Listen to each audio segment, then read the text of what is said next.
Good evening and welcome. I'm Bill Croyer. I am one of the governors, along with John Bloom and John Lasseter of the Short Films Feature Animation Branch of the Motion Picture Academy.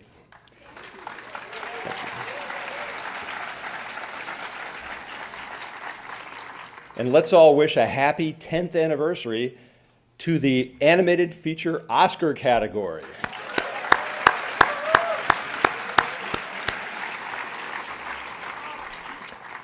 I was honored to be on the committee 10 years ago when this was proposed, and I have to tell you, getting the Academy to agree to give a new Oscar is like breaking an eel over your knee. It's very difficult, but they did it. But think about it, the animated feature, since Snow White, no medium in motion pictures has been more popular or more successful around the world. I said medium and not genre, which is an important distinction. And I think this category has been a great testament in the last 10 years to the versatility of the animated film to tell stories. I mean, think about it. We've had the fanciful whodunit mystery and comedy in stop motion of Wallace and Gromit, The Curse of the Were-Rabbit. We've had the compelling drama, hand-drawn, of Persepolis. We've had the seat-gripping action-adventure of stereoscopic 3D with How to Train Your Dragon. And who can forget Howl's Moving Castle? Or Coraline's Spiderweb? And how about that stunning jellyfish sequence in Finding Nemo? And that spectacular lead vocal performance in Ratatouille?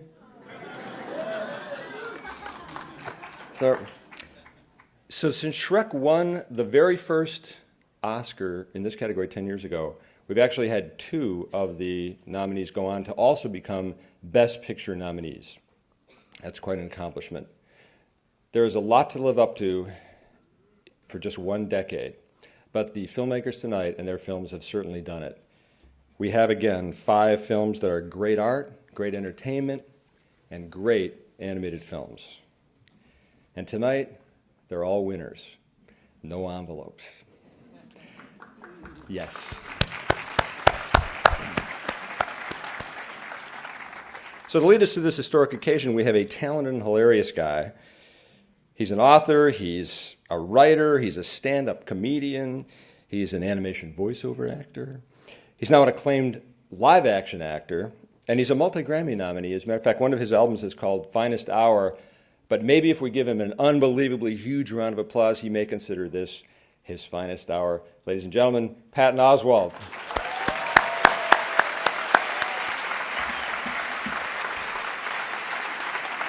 There you are. Thank you, Bill. Oh, man. Oh, my God. Bill Croyer, ladies and gentlemen. Yes. Right out of the American Eagle Outfitter catalog. Just going to go chop a cord of wood. Maybe skin a moose. That is a rugged-looking dude. That is not what you picture like a guy associated with movies. You would associate more like a guy that looks like me, just kind of pasty and sort of sitting in the New Beverly every night. You look like you were topping trees up in Coos Bay, Oregon, and then, sure, I'll talk about Scorsese. What do you need? Patton Oswalt could not make it tonight. I am Andy Serkis. Thank you so much for coming out to this. I really don't want to do a long intro. I'm such an animation nerd. I want to watch these clips. I want to talk to these filmmakers. This is in my opinion, as an animation nerd, as a film buff, this category this year for the Oscars, I think, had the most genuine surprises. It is the most diverse. Really shows you how, unlike live action film, animation is going through a continuing mutation and revolution, not just from 10 years ago, but every single year something new and amazing comes out from big budget stuff like Rango, like Puss and Boots, to smaller stuff like a Cat in Paris and just every single year there is something new going on in this category. So it was an honor for me to get to host this evening. So we're going to meet all these filmmakers, and we're going to watch some clips. But first, Jack and Jill in its entirety. Here we go. Are we not? No? All right. The first clip we're going to show. Oh, I actually did some punch up on this. But we're not showing the clip with the fart joke. So sorry, none of my work is going to be in this next one. This is Kung Fu Panda 2. So put your 3D glasses on. Yes. And afterwards, what we're gonna do is we'll show you the clip, and then when it's done, I will introduce the director. We're gonna sit in those center chairs, and we'll chat. And it's going to be charming and delightful. It's going to be like Mike Douglas in 1973. So you guys are going to absolutely love it. And then we'll each do a shot, and then we'll do the next clip. And when my bottle of Talisker is empty, the evening's over. So, ladies and gentlemen, a clip from the amazing Kung Fu Panda 2.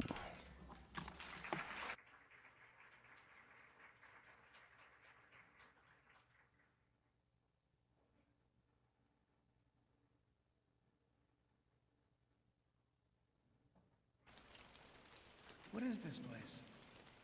I'm surprised you remember so little, but you were so little when it happened.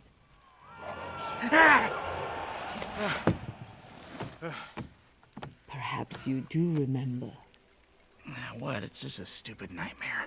Nightmare or memory?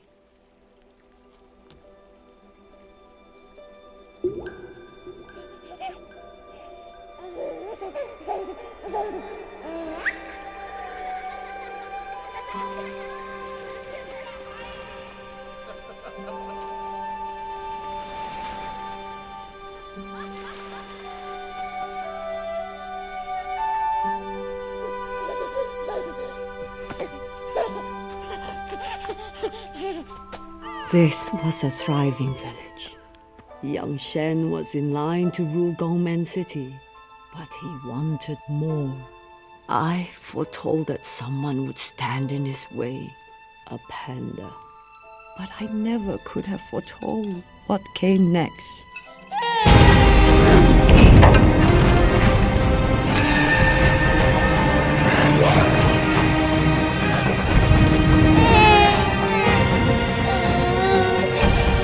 Get them all!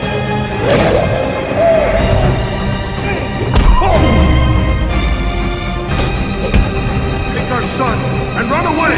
Go!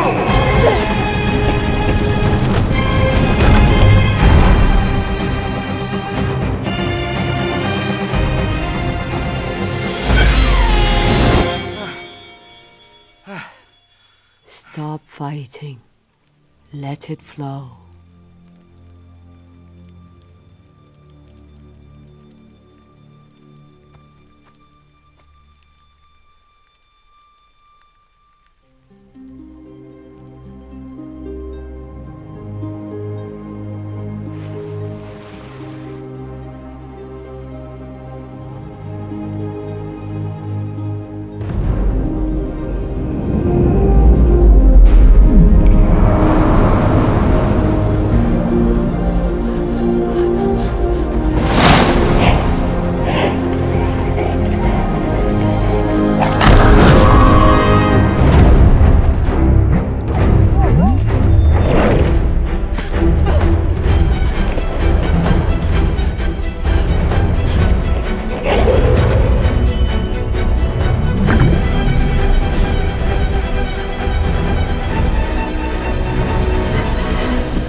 Your story may not have such a happy beginning, but that doesn't make you who you are.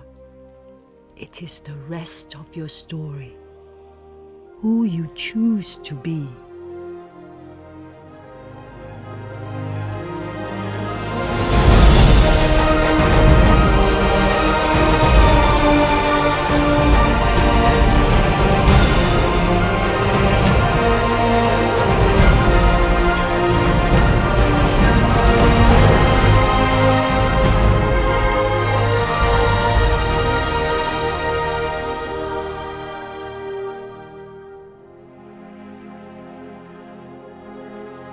So, who are you, Panda?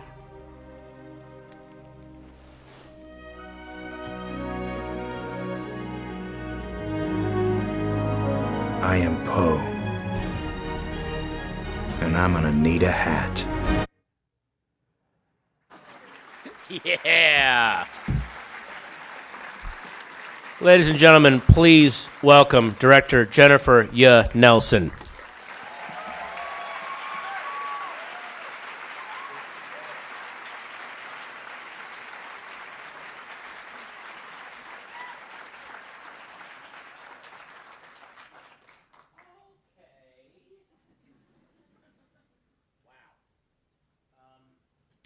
Hang on, they're gonna. Oh, they just turned on. Test yours, see if it works. Test. Nice. I keep thinking people still have their 3D glasses on, but they're just on the top of people's heads, or there are very tall people out there with weird neck problems. So I know this is.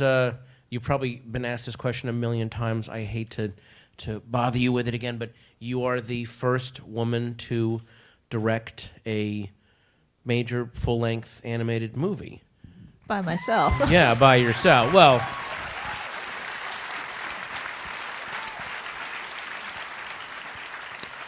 and also, I think technically you directed the highest-grossing movie ever directed by a woman. That's really weird. Yeah, exactly. What? So, did you always want to direct animation, or what? Did you kind of fall backwards into this, or like how did you start? What was I think I tripped. What was your journey, Jennifer Nelson? I tripped and face planted into it, really, because I really didn't plan any of this. Mm-hmm. I don't plan anything, but I really love doing storyboards. I'm an artist. I draw.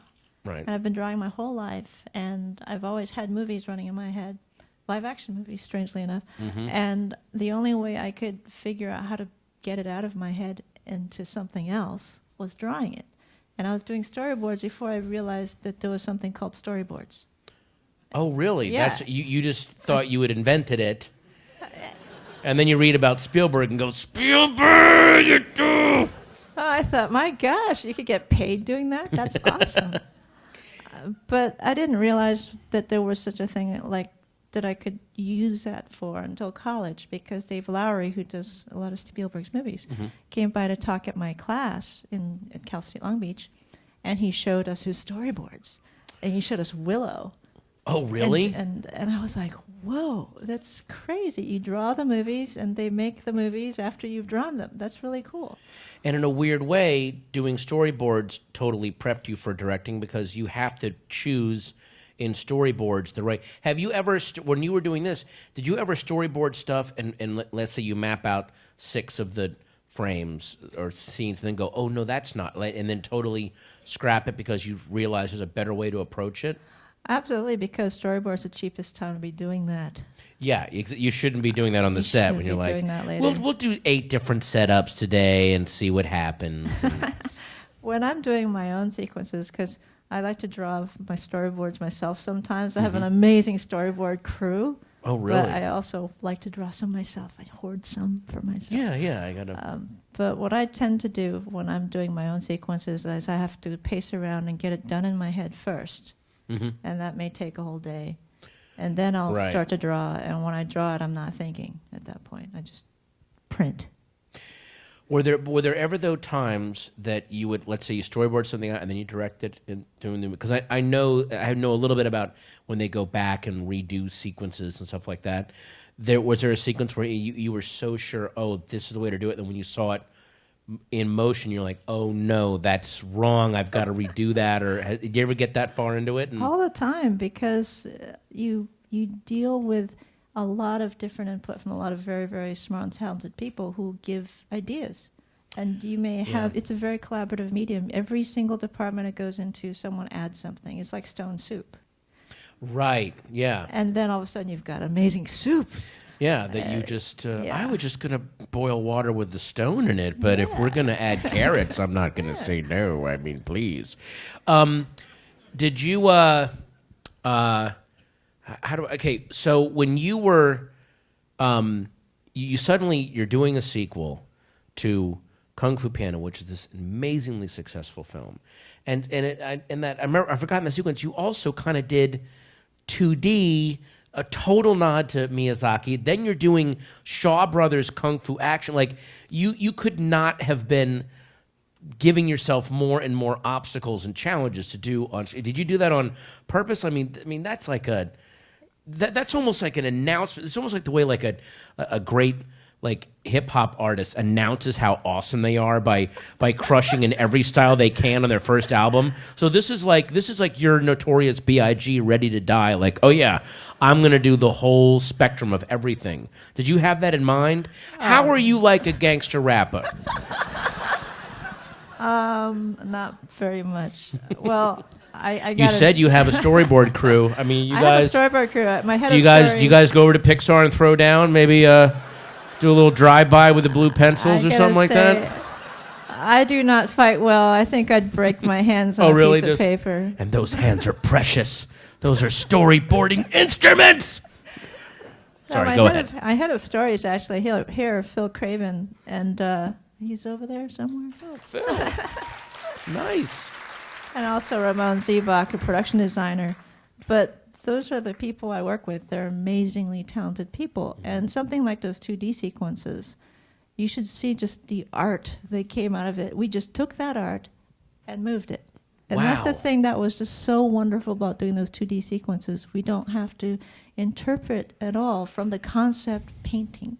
That's the concept painting moving. You've got to make the painting move and make the movement kind of live up to the painting. So in a way, it is challenging, or at least maybe it could be intimidating. It could be, but we're all such fans of it. It's such a nice time to be able to show 2D animation, 3D stereo, and all of it used to tell a story. In that sequence, for instance, the stereo was used to follow the mother in depth.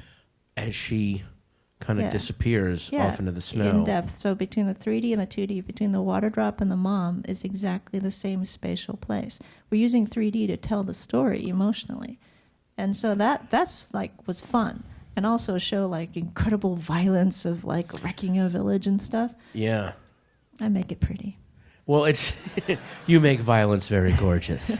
It is interesting to see how so many live-action movies this year are going back and using the techniques that animators have known about for decades now, especially if you watch like Hugo and see how they learned very wisely, use 3D more for depth rather than stuff zipping at your face. Right. To add, and you see a lot of that in the fight sequences. Yeah, in this film. It's used as a real legitimate tool, and it's not a gimmick. You can use it to reinforce emotion. You can use it to reinforce action, or just reinforce just how it feels to be in a space. Wow. Okay. One last question. I'm sure that a lot of animators get this now, but since watching this movie, you made an amazing. I mean, beyond it being a gorgeous animated film and a wonderful characters, you made a kick-ass kung fu film. You made a great action film on top of everything else, and you clearly. I mean, she did. She made a great kung fu movie, and you clearly know how to zip bodies around in space for maximum impact. Any plans to ever do live action, especially action? Like, you clearly know what the hell you're doing. I mean, that would be my dream come true, actually, someday, to make a really kick-ass cyborg movie. Oh, really?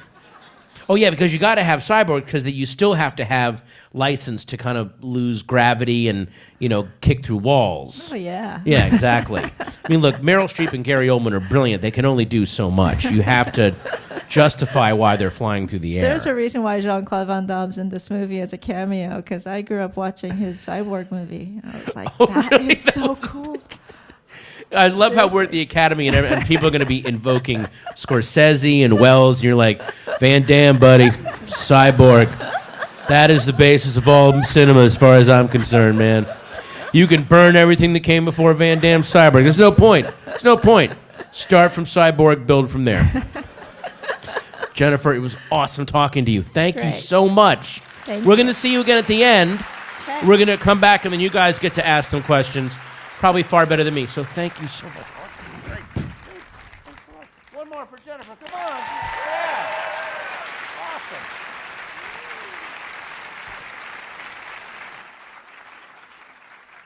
Okay, we're going to show another sequence from a 3D film. This is Puss and Boots, which I also did punch up on.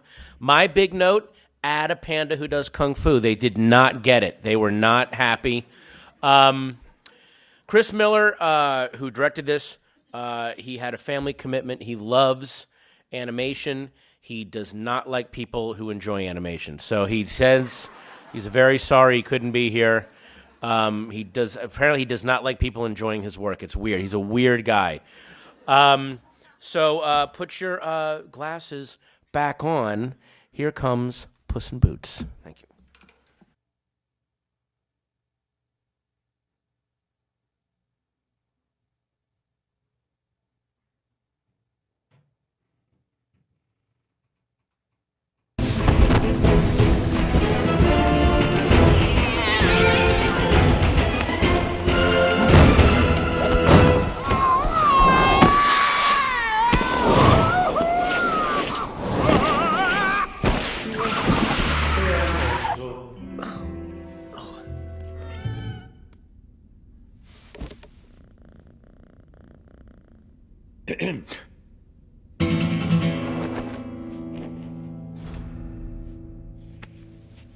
Those magic beans were my score. You just cost me a chance at getting the golden eggs, mi amigo. Put up your tux.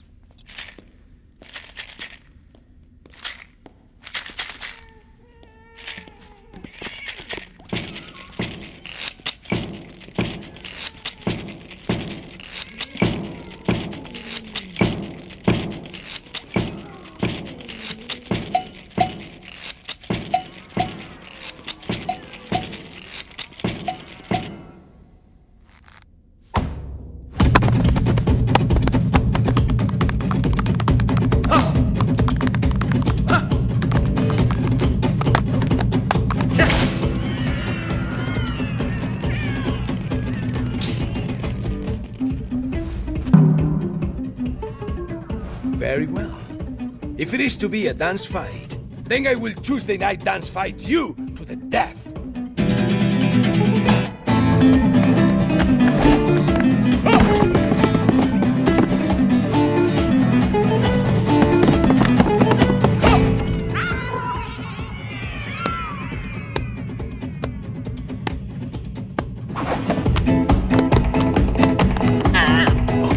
How dare you do the litter box on me?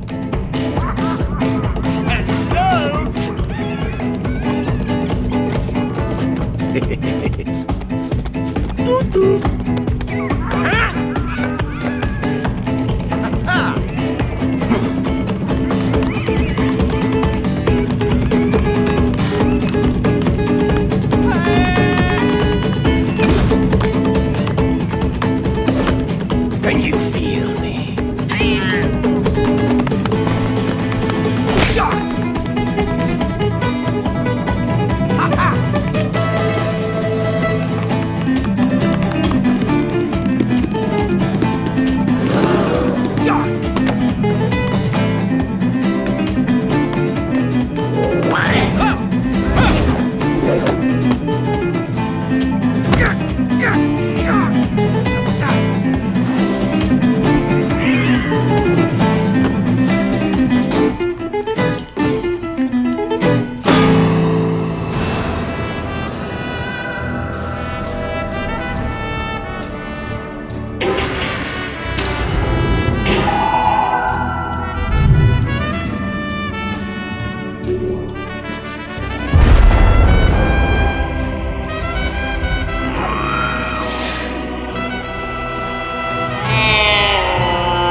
Fear me, if you dare.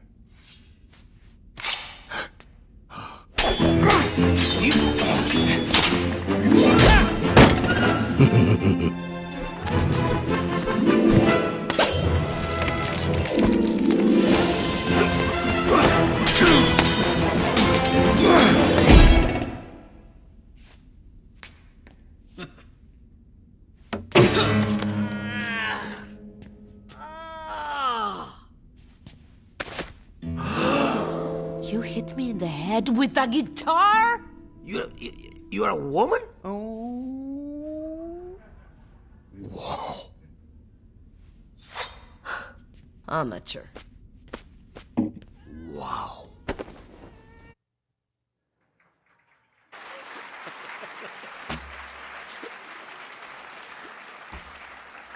I forgot about that little cat going. Oh, that was awesome.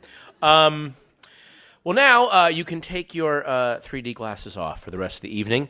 We're gonna don't go like, oh man, now we just gotta watch 2D. Come on, my lord, people. See, this is how cool again the animation category is. Those were two very big budget 3D bodies flying through the air, defying gravity, awesome, fun movies. Now we get to Chico and Rita. Which.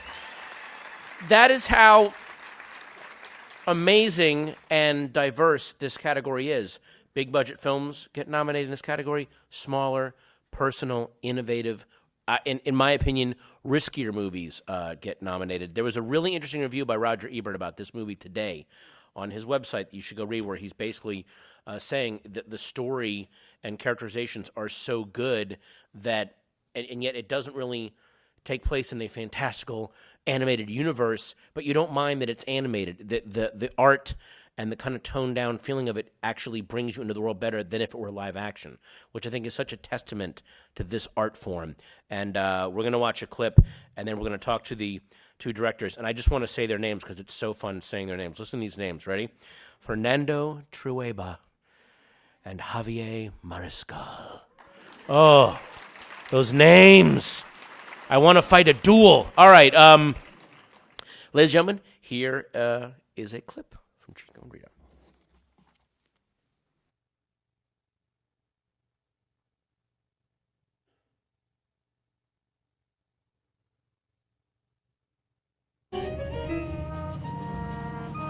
That was out of sight, man. Gracias. You hit that one out of the park. Thank you. Yeah, I noticed that too. Cool, man. See you back in New York. See you. You really nailed that, man. Good job. You nailed it.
Oye, mi hermano, ¿y qué hago con estas dos?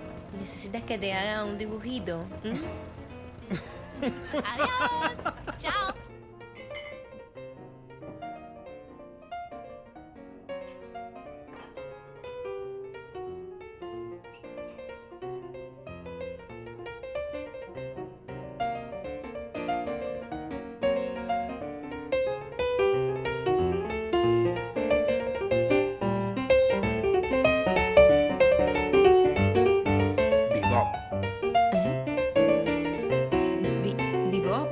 Es lo que se toca en Nueva York. Allí puedes tocar en las mejores orquestas. Todos están allí. Mario Bauzá, Miguelito Valdés, Machito y Chano Pozo. Chano Pozo está en la banda de Dizzy Gillespie.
Gorgeous. It was gorgeous. Ladies and gentlemen, Fernando, Trueba, and Javier Mariscal.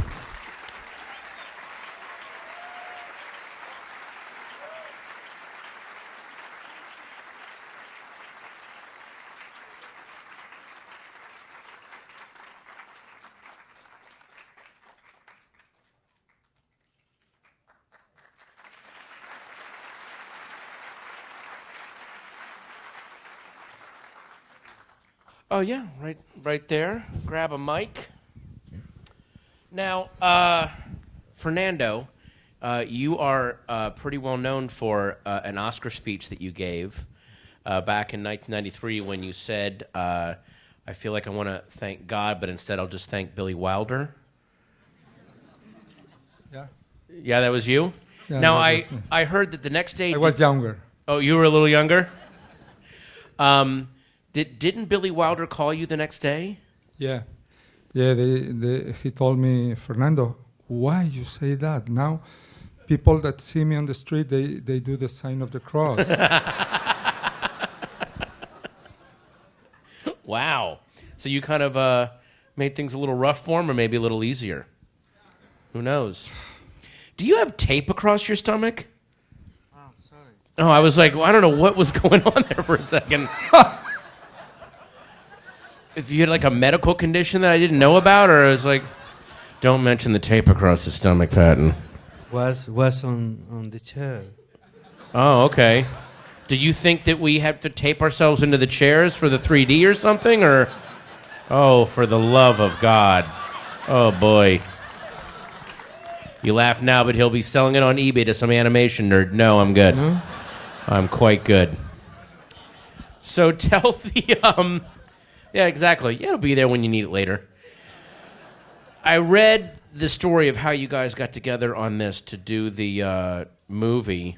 So why don't you tell the story of how you two met to actually decide to do animation and actually make it a movie?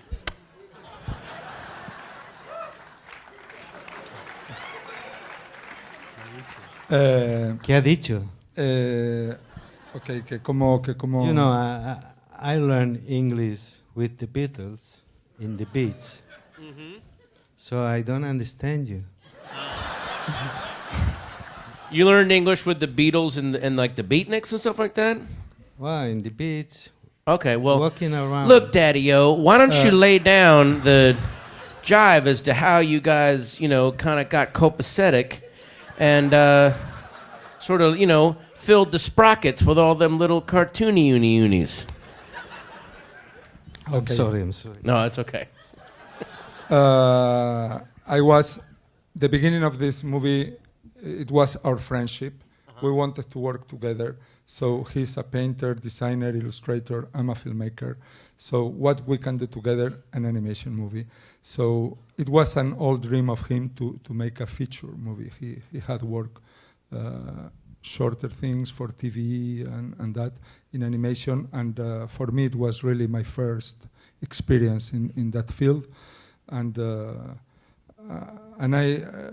So it was born of our friendship or desire of working together, and then we thought what things we share. We share the love for Cuba and its culture, its music, jazz, New York, Havana, all this. So we did a movie where we put a lot of the things that we really love.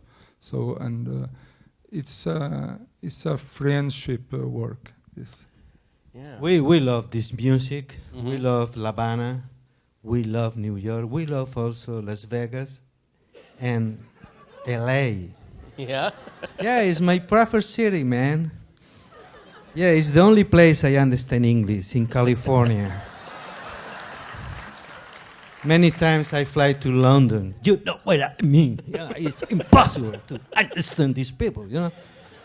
So maybe you should learn English from Guy Ritchie films. That would definitely help. Yeah. Watch a few of those. So we want to, ¿cómo se dice? Compartir. Share, no? Sure. To share these wonderful things with many, many millions of people. No. But now we only share with 500 people. Okay. Yeah, you know, very good reviews, but there are no bugs in the marketing. You know, people say, "Are you crazy?" They are not bugs for animated adults. Say, but it's not XXX adults. You know what I mean? No, yeah, I know what you're. Yeah. Hey, I'm Hip Cat. Did you ever good? Hip Cap? Did you? What mean hip cap? Hip cat. Please, you know, you are a minority. Uh-huh. Yeah, I know. You speak English, a minority. Uh-huh. Most millions of people in China, in Japan, in Philippines, in India, in France, in German, they speak like me. So we are majority. Take it easy, please. You can make fantastic jokes, but thinking in people speak only Italian like me, okay? Are you Roberto Benigni in disguise? He's my brother. Wow. You know, the style of art and animation in this, did you ever start off like, or have ever done like comic books or graphic novels? It has a really, like, you know, ink and pen sort of feel to it. I mean, have you ever done sequential art, stuff like that, like in book form, or has it always been like designing and stuff for film? Yeah, yes, it is. No, but he's done a lot of work on comic books and design and illustration and comics and everything. Mm-hmm. Lamps. From some lamps? Red carpets. Uh-huh. Yeah, it's true. I make a lot of rugs. And textile for fashion and for interior design, hotels. Even I can design something for you, a new shoes.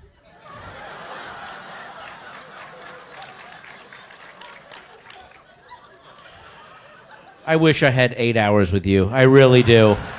Oh my goodness. I I've been with him 7 years. I'm sorry. Imagine that. I know. It's aged you visibly. And I still love him. I'm so sorry. Couldn't resist. It's good? It's good? The tape's still back there.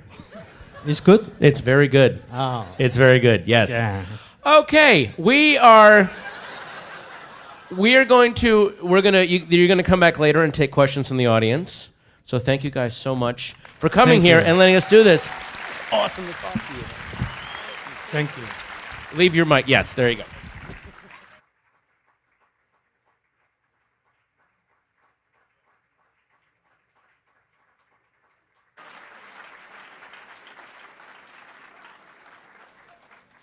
I feel like I've caused an international incident somehow. Oh no. Oh, these next guys are French. Here we go. Oh boy. I'll just stick to talking about Jerry Lewis, I guess. This next film that we're going to show is A Cat in Paris. And yeah, you guys, man, this is their first feature film. Boom, right out of the gate. Nomination. Pow. Yeah. So they'll probably never be heard from again if the Oscar curse stays put. So let's. Well, I mean, I'll talk to them after this, but their name's really cool to say too, and they wrote it out phonetically because I want to make sure to say it right. But they really sound awesome. Ready? Here we go. Alain Gagnol. Is that right? Yeah. Oh, cool. And Jean-Loup Felicioli. Oh, no. Felicioli. Jean-Loup Felicioli. Oh, that worked better. Ladies and gentlemen, we're going to talk to them in just a second. But for now, A Cat in Paris.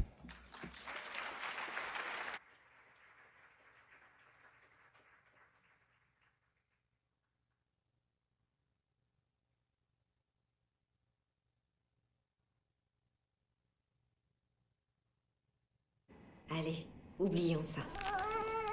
Et si on allait au cinéma toutes les 2 dimanches? Ça fait longtemps, non? Tiens, c'est l'heure de l'affreux matou, on dirait. L'heure de partir à la chasse. Je serais curieuse de savoir ce qu'il trafique toutes les nuits, ce vilain coco. Pas toi?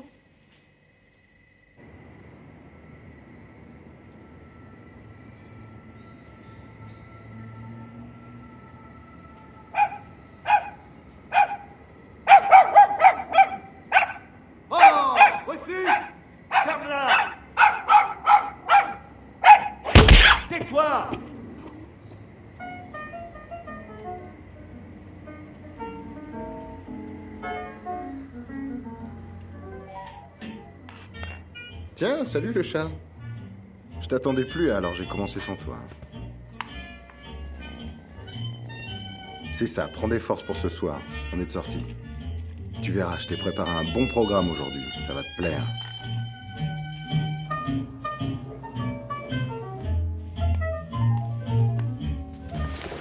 Allez mon vieux, en route. On a du boulot. Bah alors tu viens.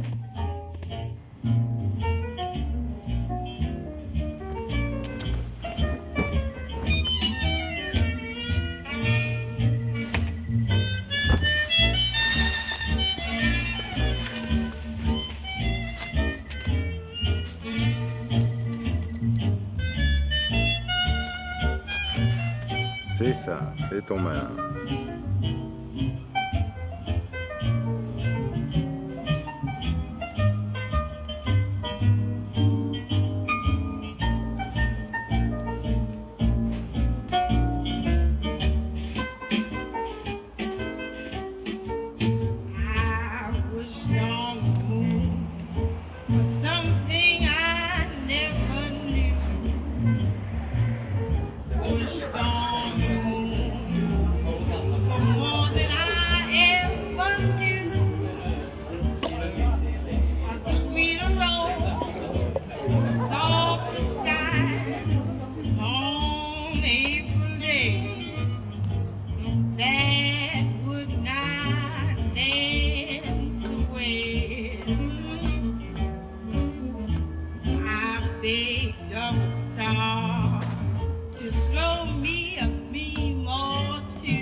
Pars pas si vite. J'ai quelque chose à te montrer. Regarde.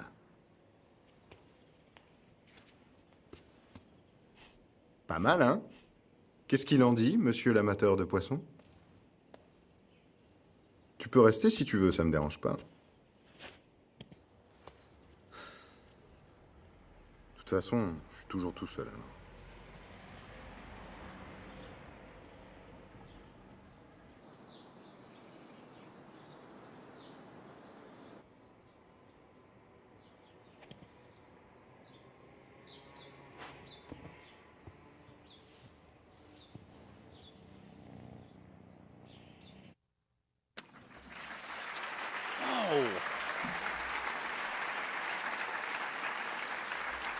That was gorgeous.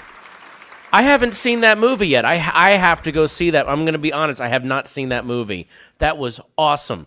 Ladies and gentlemen, please welcome Alain, Gagnol, and Jean-Loup Felicioli.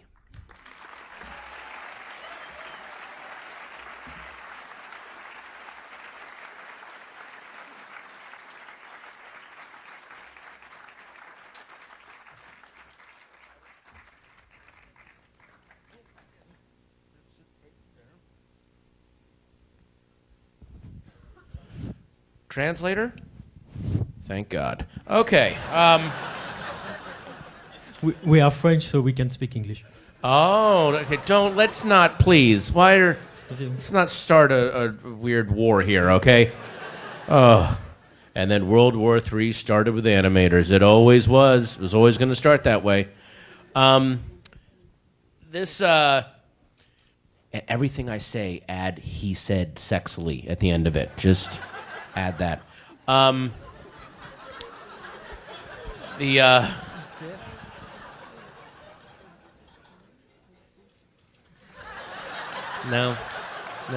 really? Damn it. Oh, okay.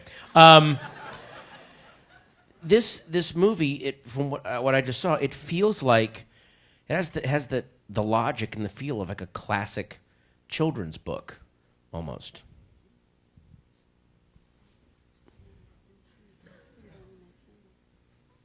Yes. No.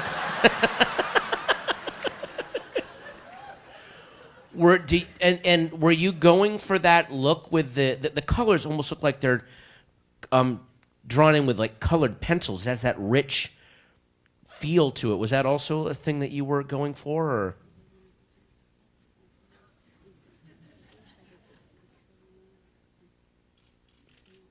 Yes.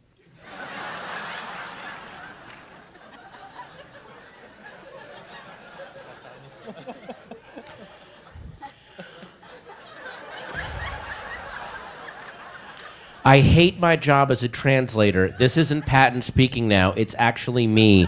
Let's get away from these horrible nerds. Please take me away to Paris. I can't stand my life here in Los Angeles. It is a cesspool of shallowness. This is me speaking to you. I have fallen madly in love with you during this tour. Get me the hell out of this city.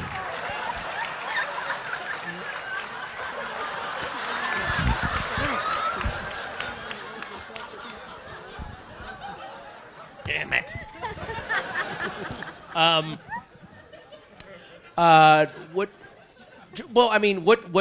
What drew you to this project? What made you want? I mean, this is your first film. This is so unique. What drew you to it? On a d'abord fait beaucoup de courts-métrages, et puis je suis un auteur de romans policiers aussi. Ah. So we worked on a lot of shorts together, and I'm also the author of gangster novels. What? What gangster novels have you written? Oh, you don't know them. Oh, they've never been translated into a... No. So you kind of combined it, because it's very film noir. It looks film noir, but then there's like kiddie stuff in it too. Little kid stuff, not like cat stuff. En fait, je suis très influencé par le film noir américain, et je pense qu'on retrouve les influences. Il y a des films par des films de Raoul Walsh, par exemple, comme White Heat ou The Night of the Hunter. On est très influencé par ça. I heard Night of the Hunter. Go ahead. So yes, we're very big fans of noir American movies, and obviously we all watched Night of the Hunter. Have you ever been to the... I've always wanted to go to... I was in Paris for 24 hours. I didn't have a chance to go to the Cinémathèque Française. Have you ever been there to see movies? Oui, j'ai compris. No, because we are not Parisian. We live in the south of France. Very little town. Quel faux pas.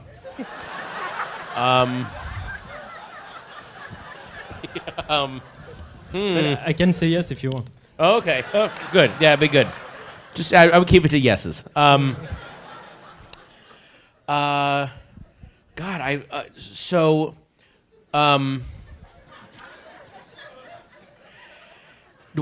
was this? How much of this was done on computer? This feels so hand drawn. How much was done on computers? How much was just totally hand drawn? The animation is hand drawn, but the colors are made by a computer. Really? Yeah, except the... Sorry, vraiment? I got the one word I remember. Yes, except the lights on the characters, they are drawn by... sorry, I'm going to speak French. les lumières sont faites au crayon à papier, c'est ce qui fait la vibration. Comme les décors sont faits à la craie, en fait... sorry, I must look at you. That's okay. That's okay. Yes, the actual lighting, the lights on the characters are actually, drawn with pencil, and actually the decor is drawn with chalk. Wow. So did you have to, for the colors on the computer? Did you? Because I remember when I was at Pixar, they had to teach the computer to make things sort of sloppier, to make it real. Did you have to teach the computer to keep the chalk texture for the color, keep the pencil texture, or something like that? Is that a good question?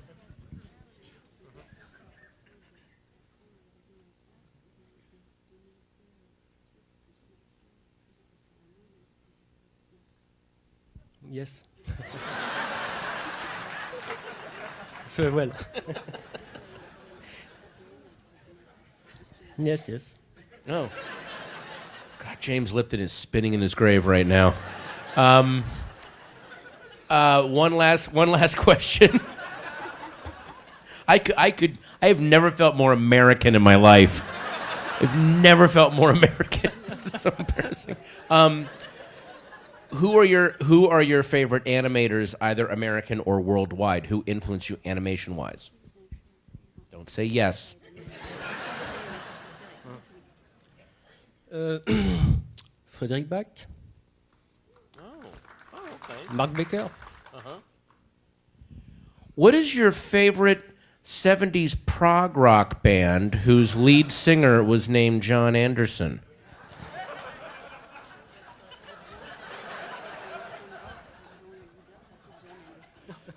I don't know. The answer is yes. Damn it. All right. Thank you so much. Wow. Merci beaucoup. That was gorgeous. Beautiful. Thank you. Beautiful. Wow.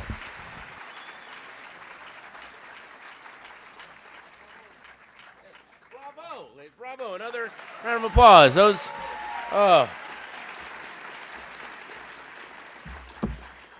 That's the price you pay for being nominated to deal with an idiot like me. Sorry, that's the universe balancing itself out. Our last clip is from Rango, and unfortunately Gore Verbinski could not be here, but he has sent a message. And before we show this message, I would like to make a confession.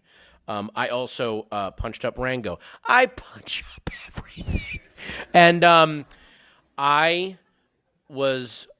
Gore and I argued tooth and nail over Rango. I said, knowing everything that I thought I knew about animation and how it works and how kids respond to things, that, the lizard's too creepy looking. He doesn't have any eyes. There's nothing expressive there. He's cold-blooded. Kids don't like that. Kids don't care about Chinatown. Audiences don't care. I swear to God, I was saying all these things, like literally speaking from on high. Like, let me tell you a little something about movies. And so it just goes to show you that this category, this art form, can constantly take risks and throw out even the rules, not just the rules of filmmaking, the rules of gravity, and literally in the rules of physics, they can throw out its own established rules. That is what a vital and continually growing art form this is, even beyond film. So I've never been more glad to have been proven wrong and to be reminded that you still have so much to learn in your life, and someone is going to roll the dice with movies like this. So I thank him. I thank him for handing me my ass. I absolutely do. So, ladies and gentlemen, Gore Verbinski. Are we showing the clip first and then Gore? Okay. Was that the French guy?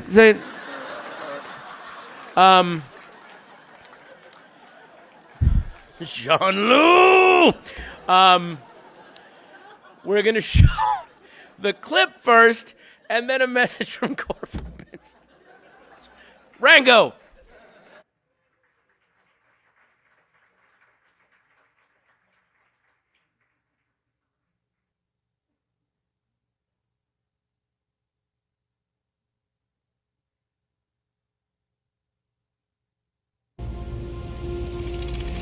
Listen close, you pathetic fraud.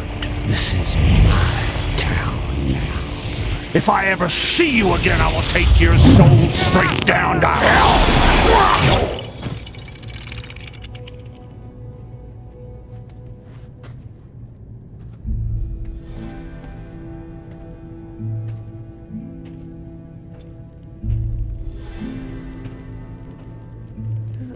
Who are you?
I'm nobody.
with you this evening to celebrate all the achievements this year in animation. To me, among these nominees is an honor I can't begin to describe. We had the best time making Rango, and I'm humbled by its recognition. Thank you for welcoming me and the neurotic lizard into your world. It is a world I can't wait to return to. And I hope you guys have a fantastic evening. Cheers. Thank you. Wow, that was so sweet. Okay, well, let's bring our 5 filmmakers back up to the stage to take your questions. So, ladies and gentlemen, please, let's bring up each one in turn, of course. Jennifer Nelson, ladies and gentlemen. Here she comes. Do some, like, forward cartwheels. I could, yeah. Fernando Trueba and Javier Mariscal. And, of course, Alain, Gagnol, and Jean-Loup Felicioli.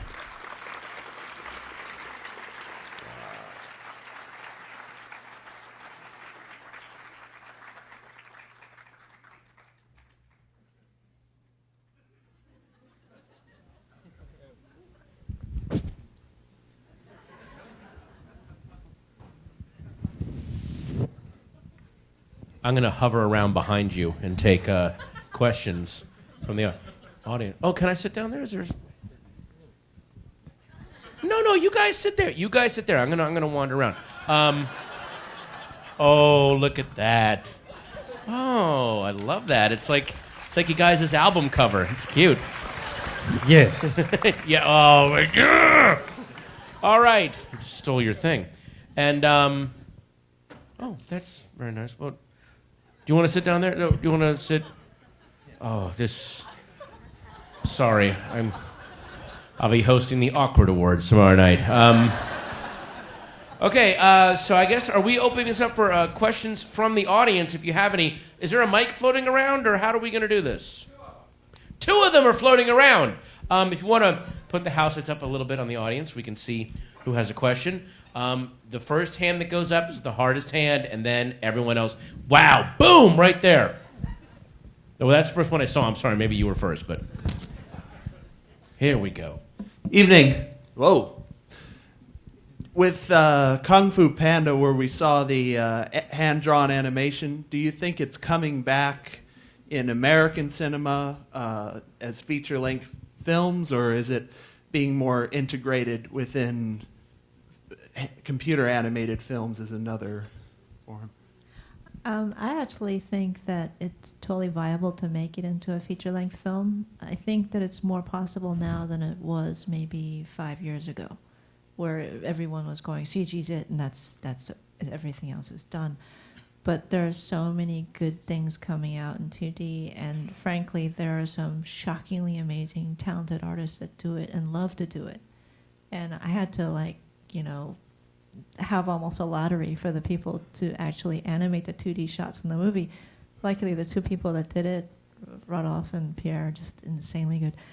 But there are so many people who can do it, and I think that it's being seen as a possibility now, as opposed to a little while before it wasn't. Hopefully there'll be more. Okay. You sit here. I can see better. If you're sitting here, I'll be down there. You can take your notes with you. Let's go. Thanks. Oh, yes. Yes. All right. Our next question is... Oh, there's one over there. Weighing us. Yes. There he goes. I have a question for A Cat in Paris. How long did it take to shoot the film? Oh, sorry. 3 ans pour tourner le film. It took 3 years to make. Was it hard to do it? C'est très très dur, ouais. It was really, really hard to do, yes. Okay, wow, that was... Oh, over there. Hi, My name's Jose. I'm actually a film student right now at the Los Angeles Film School, and I just wanted to congratulate all of the filmmakers here. It's really an honor to be here.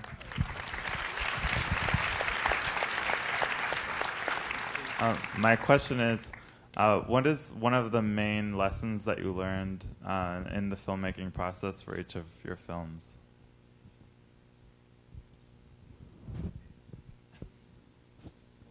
I answered just by myself. It's my first animation movie. I've done live action movies before, and I learned a lot making Chico and Rita, but I still consider myself completely ignorant in animation. And but I learned a lot, and it opened for me like a window in my head, and I discovered that there are some stories that can better be told in animation than in live action or in documentary. I think I discovered that animation is a very specific way, not just for a movie for children, but for certain kind of stories. So I want to keep on working on animation after this experience. And I'm also making live action movies, obviously, as always.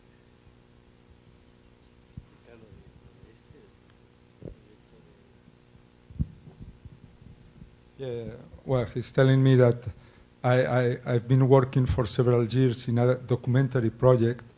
I have like 150 or 60 hours for this documentary, and during the making of Chico and Rita, I decided to make that movie into an animation movie. So it's one project that we are thinking to do as soon as we can. You're doing an animated documentary? No. I discovered that it's going to be a mix of documentary and fiction, because cool. It's an investigation. It's the story of a Brazilian pianist, jazz pianist, who was kidnapped and killed, and his body disappeared in Argentina in the 70s. So after months of thinking about it, I really discovered that I should do that in animation, that I can do some things that never in a documentary or in a live action movie I could do. So that's why I decided to make it into an animation, because I found it was the best way to tell that specific story. Jennifer, you want to answer that? Learning process. There's so much stuff that I had to learn every single day because I hadn't directed before. I mean, being a head of story, you're involved in the storytelling a lot. You're seeing a lot of the film, but being a director, you walk into a room and people just look right at you, and you better have an answer. and that was really scary, but at the same time, one thing that I really learned was why anyone would want to make an animated film, in that you work with some amazing people, and everybody in the room are sitting there, and they're all artists. They all either draw on the computer or draw in person and on hand or whatever, but one of them's an artist, and everyone just wants to do an amazing thing. And so that amount of support was just really wonderful. I was scared to death the whole time, but it was really nice to have a crew that supported me to that degree. We have made 14 short movies before the feature film, and the big difference is that with the feature film we can meet the audience. Short movies it's very difficult to see them. I think I have learned a lot with the meeting with the audience. It's a way to learn his job, how to make movie. You can see the reaction, and it was very, very interesting.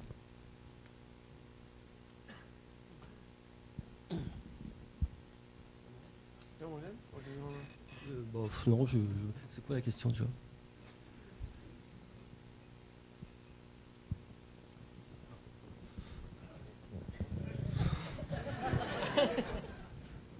Je sais pas si j'ai appris quelque chose. I'm not sure I learned anything. Je me pose encore la question. Let's not ask ourselves the question.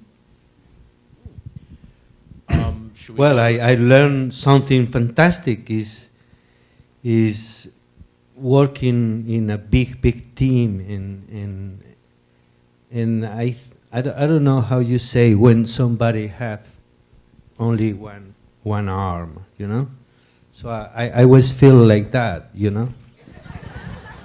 And other people was the other hand and the other, and that is fantastic because you see how limited you are, and the others together, you know, it's like handicapped people working together, and it's very, very good. I love animation people. They are all around the world, and it's very, very nice people, very, very good. Oh yeah. Oh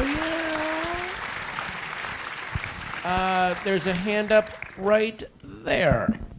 What was the hardest part about making these projects? That was Ralph Macchio, by the way. That's so odd that he's here. So weird. Guy does not age.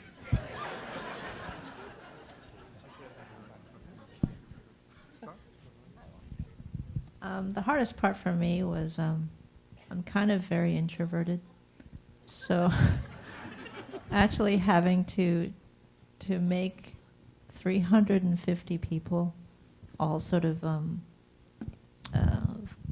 make one project with me when I don't talk very much. It was very difficult, and I'm glad that it worked out.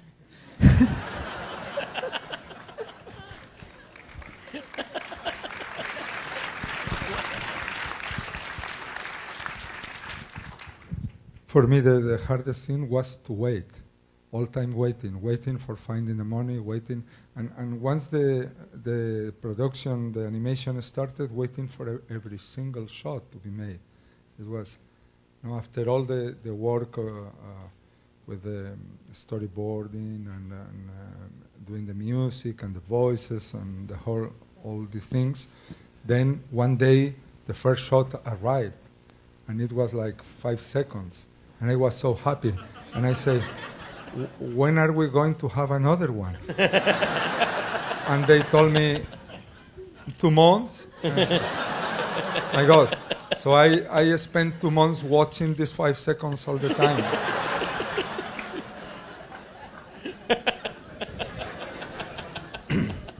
Well, for me, the more difficult was in the beginning, you know, I'm an illustrator too, but I am designer, so I try to understand what kind of story we want to tell, and so quickly I see my illustration, they are too much caricature or too much far away or far out, or keep on crossing. ¿Cómo era? Esto de Chrome. Well, so I working a lot to find a industrial system, an industrial new style, and thanks I have very good animators in my studio, very, very close to me, like 15 years working together. So quick, no, not so quickly. After 1 year, we define the style, and the style-wise, after read all the time the script. So all the time my work was try to define something good for tell this story, and find the colors of La Habana and find the colors of New York, and I don't know, try.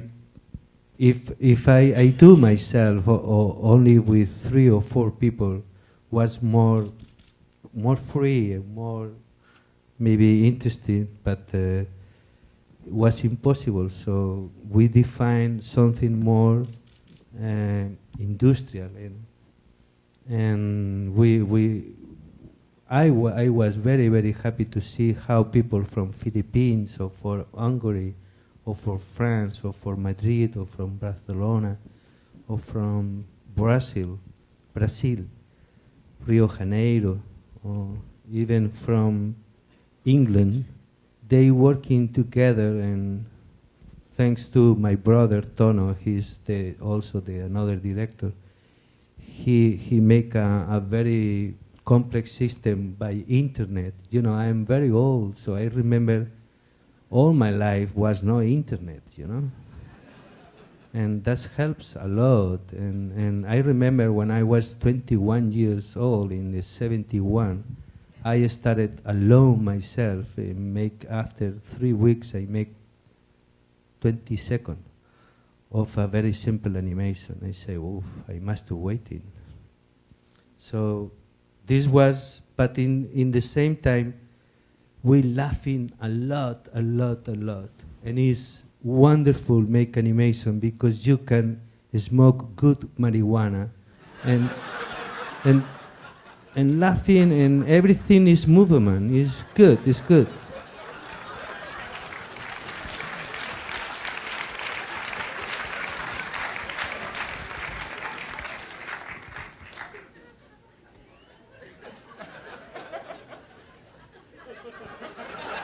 Oh, did you, we have a question. Oh, okay. Sorry, the mic is... Thank you all for coming. Just a quick question. Now, I know that, like Jennifer, for example, your movie is a fantasy picture and it's also an action movie.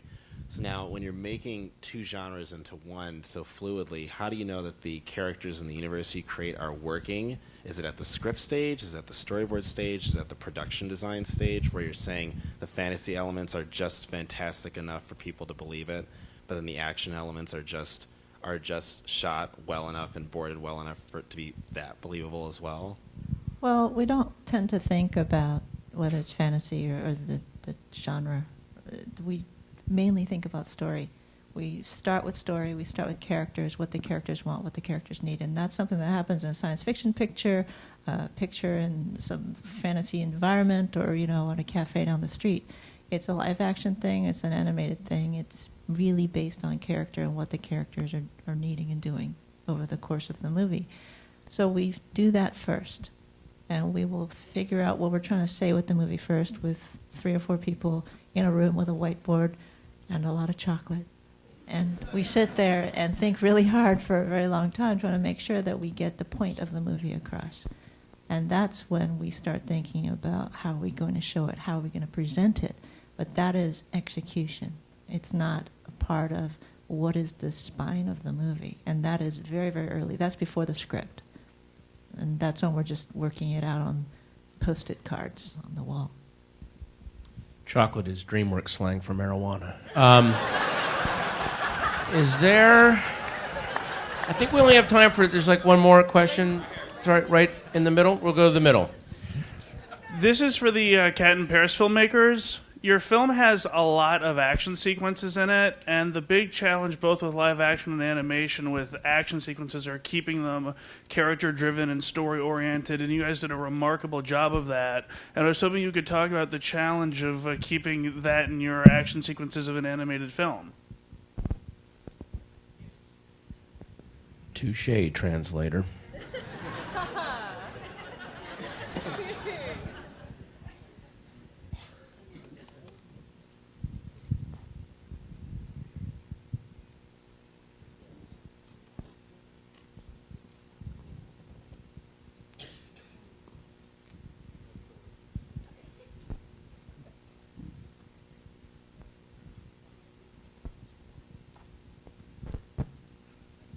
fort.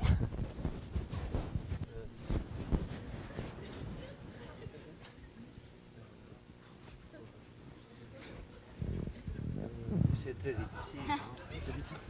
C'est difficile comme question. It's not an easy question. Do you want to try to simplify it just a tad? Make it a yes or no question.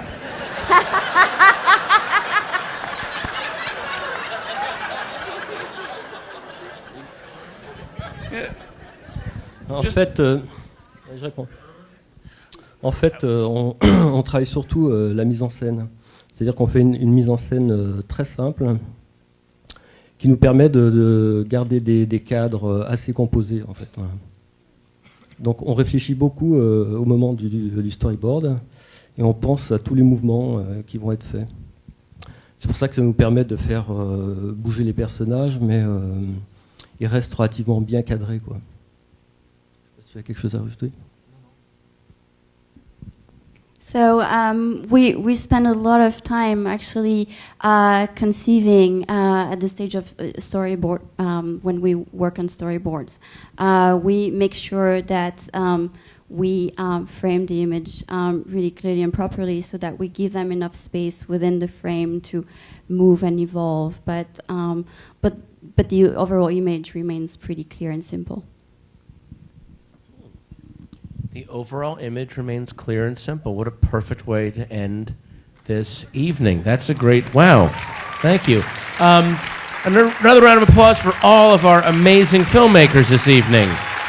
Oh, Alain Gagnol, Jean-Loup Felicioli, Jennifer Yu, Nelson,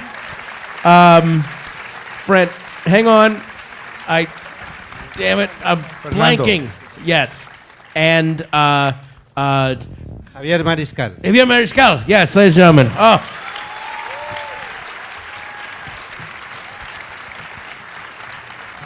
Thank you guys so much.